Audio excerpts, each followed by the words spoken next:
I'm Martin Russ, author of Optimize the Moment, a guide to lead decisively, plan strategically, and communicate effectively. Welcome to my podcast.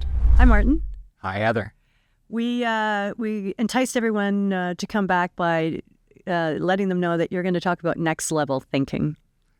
Great. Let's so Optimize the Moment is the name of the book. We get into next level thinking a little bit because it's about decision making, and decision making is always hard, especially for senior level executives when they're looking at their business or their organization. It's especially hard now in some very unsettling times. Events geopolitically have continued to get more difficult as wars unfold in a couple of different major fronts, a number of different fronts around the world. But events around the world affect us in the West in a variety of different ways. Whereas perhaps that's been difficult to see in the past. Yeah. It's far more direct right now. Because we have connectivity. We know what other people are doing. Well, that too. So it's playing out on our screens, for sure, but it's also playing out in ways that directly impact businesses and organizations, both for-profit, not-for-profit, pretty much across the board. And you've seen this from the ground because you've done Track 2 diplomacy. You have extensive knowledge in cybersecurity. Yeah. Interesting to note that there are reports coming in that China is now setting up kind of military equipment or military bases in Cambodia. They can see that with satellite surveillance. So when you talk about the world, there really is, I believe people are now admitting that we were in a post-war era. Well, now we're pre-war. So as we record this, we're in Canada. So what people may not know is, and because we have lived very happily here in Canada in a state of bliss, where lots of people quite happily choose to ignore what goes on around us, and that's a great way to exist because we carry on about our days. But as you know, over the last year, there have been instances of Chinese organizations and police organizations that have had police storefronts here in Canada, and so Canadian policing and intelligence organizations have exposed these and done appropriate things about them. But it's not just halfway around the world; it's here, and so foreign operatives and foreign organizations have been operating here in Canada with storefront, boots on the ground, bricks and mortar type operations here in Canada. And if they're doing it here and they're doing it brazenly, whether we want to call it cyber security or cyber interference or other types of interference, yes, it's happening. Yes, it's happening right here. They're doing it for commercial reasons, to steal intellectual property, and for all sorts of military purposes as well. So it's to hide our heads in the sand. I would suggest is no longer a viable strategy. No longer an option.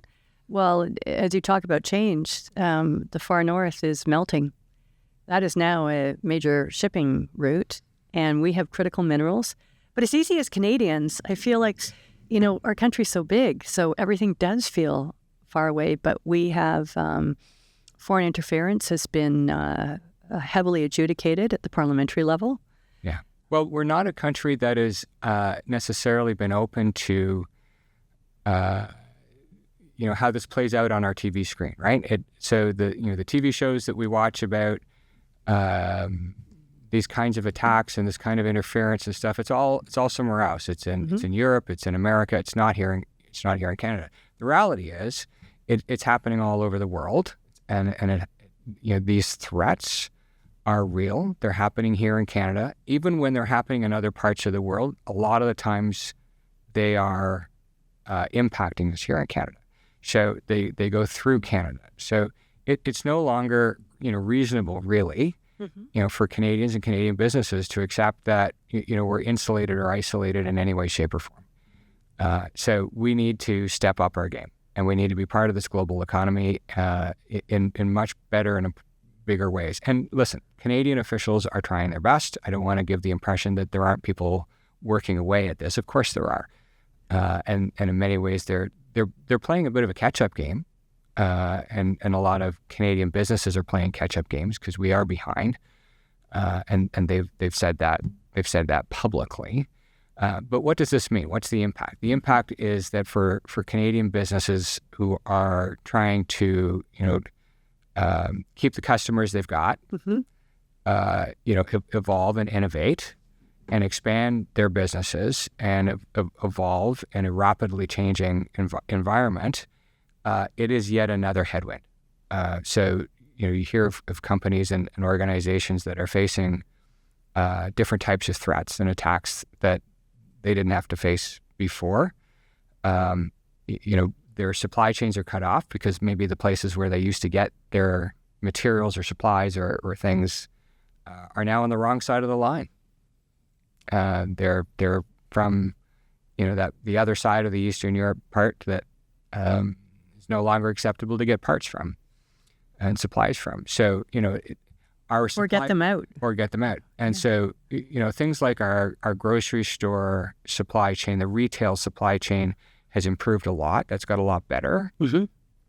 But in manufacturing, for instance, it's still really hard, really, really hard. So, you take an automobile manufacturer and you think, well, all the bits and pieces that go into that car come from other suppliers. Yeah. And a lot of those other suppliers are small and medium-sized enterprises.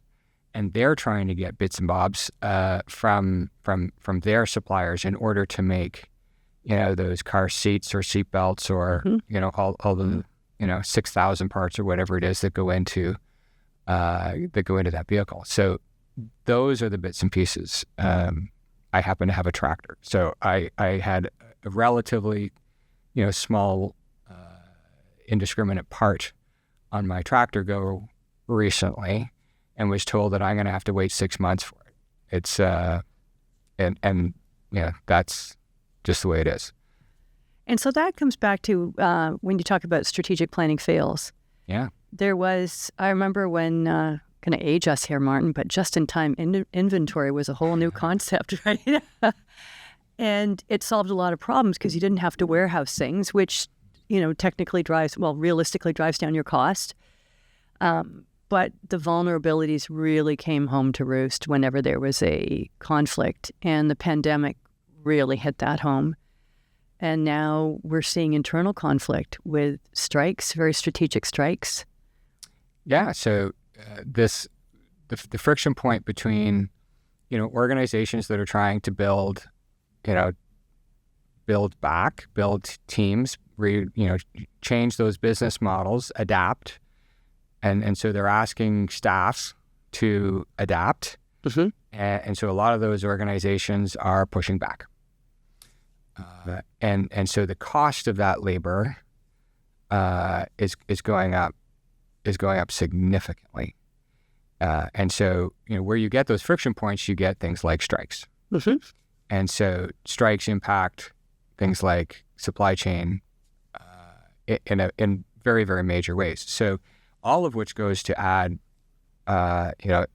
more pressure on those small and medium-sized businesses, on the overall economy, on the overall productivity, at a time when you could easily argue we cannot afford it. No. Well, we took hits with the pandemic in Canada, in the city that we're broadcasting from in Ottawa. A convoy came in. A lot of small businesses went under just because they couldn't operate at the tail end of a pandemic. We've got logistics in a very big country. There are a lot of things that people are up against. Yeah. And when you talk about retention, there's also employee retention. And you talk a lot about empathy in your book and how if you want to keep an employee, you need purpose.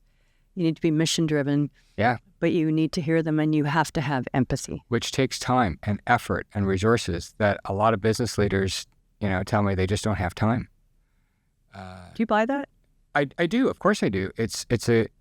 Because it's if it's not an inherent skill set, right, then it does take a lot of time and effort and resources and energy that a lot of leaders may not have. So it takes a very definite, deliberate effort.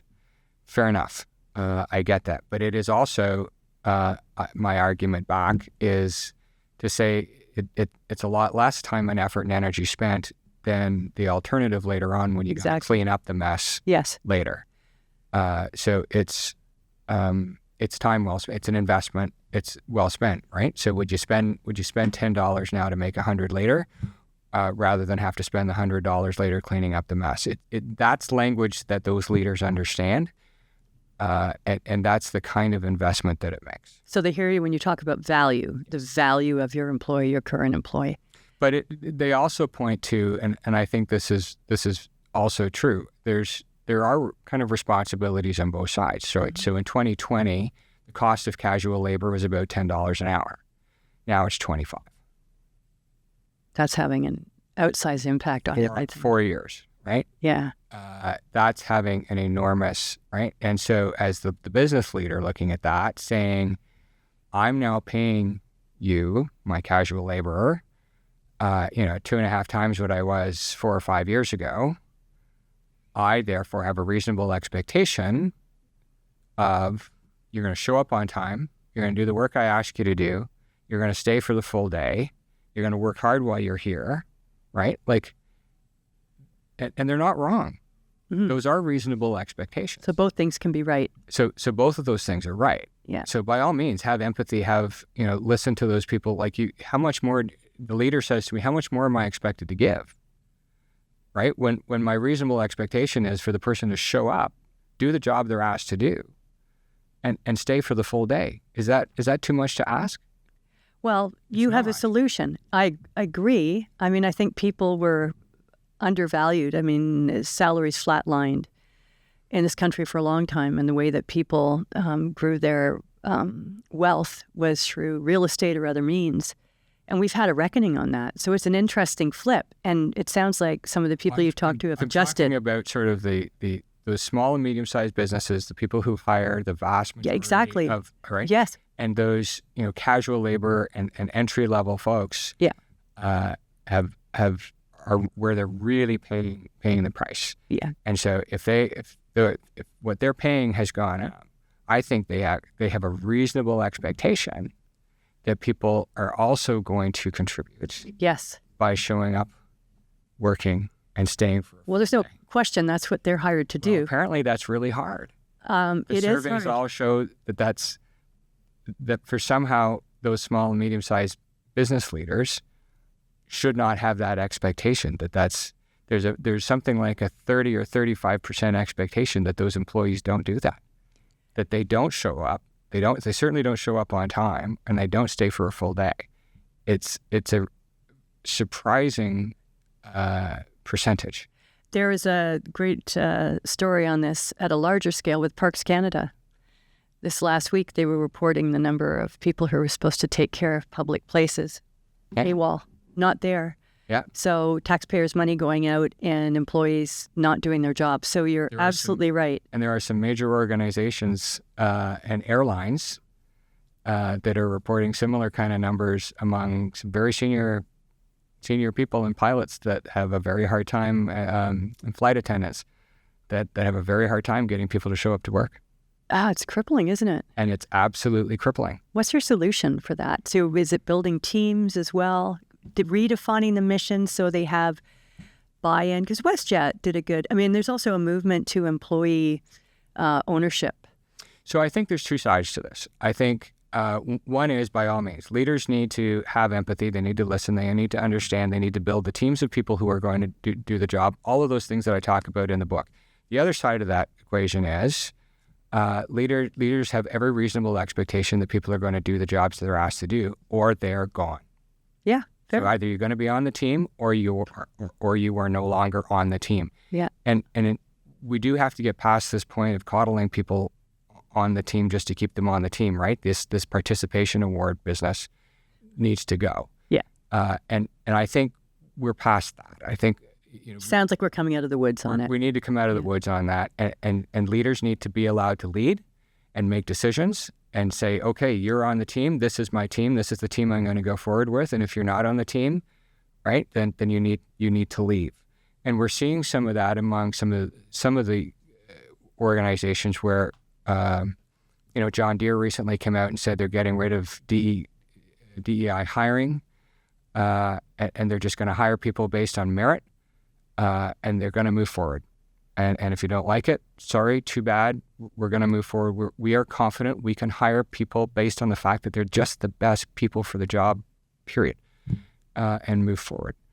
And there are going to be some people who like them for that decision, and there are going to be some people who criticize them for that. But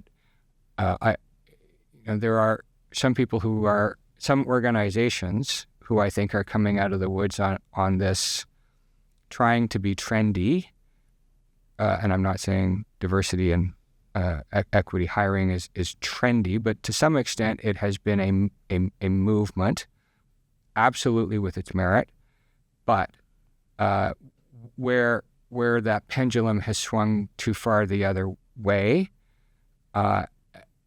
if I was put in a category, I certainly wouldn't want to be hired based on a quota. I would want to be hired based on my merit, not based on that quota. And I've worked in the Middle East, I've worked all over the world, and I have worked with women in particular who have been either elected to parliament or hired based on a quota system. Mm-hmm. Every single one of them to a one has, argued that they would much rather have got that job, based on their merit, not based on the quota. That's a great example because, and this speaks to your optimizing the moment, because there's an evolution of these things. Absolutely. Norway is a great model because they were the first first parliamentary democracy to have quotas for women in parliament. Mm-hmm. I believe it was around 33% because that's the tipping point. What they understood was that a large number of those women will fail. And the reason they'll fail is because they'd had no mentoring, no training. They just weren't invited to the table. But they mandated this. So the women failed, and it gave the other side the opportunity to say, see, I told you they can't do it. But it didn't take long until they kind of got their feet under them, and then they started mentoring. And then next thing you know, half of Parliament's women, because they were elected for their competency and merit, mm-hmm. and there's a female prime minister. Then they said, we need the same tipping point in the C-suite. So to your point, there's a time and place for it. And then once it hits a certain tipping point, you don't need to impose it. But I would argue that there are other models and other approaches, and I'm going to call out General Motors, which I don't typically do, but I will, and how they stood up the plant here in Oshawa. Uh-huh. We love the Schwa. We love Oshawa. They took a whole different approach when they stood up the plant, because it had been shut down in, I'm going to say 2018, I might get the dates wrong, stood it up again in 2021. Mm-hmm. And instead of going out to the market, because they needed to hire 3,000 or 4,000 people, right, very quickly. Yeah. And so the typical approach is to say we need to hire people for our plant, that have some experience working in an automotive plant. Yeah. Had they done that in a place like, central Ontario, GTM, Oshawa, a lot of people. Yeah, there would have been a lot of people, but they would have looked a lot like me, right? Kind of middle-aged white guys. They did not do that. Instead, they said no experience required. Because they were willing to train, though, right? They got this company in that said, we are going to hire people based on merit and ability and capacity. And so they set up this kind of series of tests. This is, and with a little bit of training, that said, this is what it takes to put a window together. This is what it takes to put like a door panel on, and this is what it takes to do, some other thing. Yeah. And we're just going to, walk people through. And they walked, all these different people through, test A, B, C, D, or whatever it was. And the net result was absolutely fascinating. And they got, 4,000, a workforce of 4,000 people, 52% of whom are women. Fascinating. They worked better, they worked faster. And of those, the people who kind of worked up to like supervisor kind of jobs and those sorts of things, like a lot of them, didn't finish high school. A lot of them never got college degrees. A lot of them never got, like the jobs you would typically post and say, must have finished high school, must have got college or post-secondary education. All of those things that you would typically see in a job description, wasn't there. And all these people who've moved up within, right, have done so based on merit and their capacity and their ability. And they've really become a poster child for how to do things. I imagine there's a sense of pride in that. Tremendous pride. And then that probably has a trickle-down effect on the aspirational nature of having the ability to grow regardless of where you started. It's what you do. Yeah, and so so people are hired, trained, promoted, based on merit and their capacity and their ability. So they're paid well as a result. And so, it's become this ecosystem of people who also want the same opportunity. Yeah. Right. And so as an organization and their suppliers are now looking to this thinking, great model, right? Yeah. And maybe we should be doing the same thing. And this is new, right? This is like 2 years old. This is fantastic. This is exactly what you're talking about. They optimize the moment. Exactly. And now they're reaping the benefits. They're reaping the benefits, and they also have. I'm going to go out on a little bit of a limb here and say they have kind of built-in flexibility, because the people who are there recognize that they've got something very special. So when the management stuff want to do things a little bit differently, or they need to do things to adapt, or something happens, the workforce is keen, right? Because they get it, they understand. Because they're part of. Because they're part of greater good. Yeah, it's a great way to finish this off. That was an excellent case study, Martin. Really, really good. I don't think you can find that anywhere else. No, and somebody someday will actually write the case study about it. No doubt, somebody a lot smarter than I am. But they're a great organization. They're growing. They're smart, and they have found ways to optimize the moment. As I said, for all of the headwinds and all the struggles in today's environment, and there are many, there are some organizations out there getting it right, and we have to look to them for opportunities. But they are a great example of how the old business models didn't apply, so they went out and found new ones. And where can you find a new book? Optimize the Moment. Optimize the Moment. It's available on Amazon, and available here in Canada at Indigo, and U.S. at Barnes & Noble, and in the U.K. at Waterstones. Terrific. Thanks so much, Martin. Really appreciate your insights. Thank you.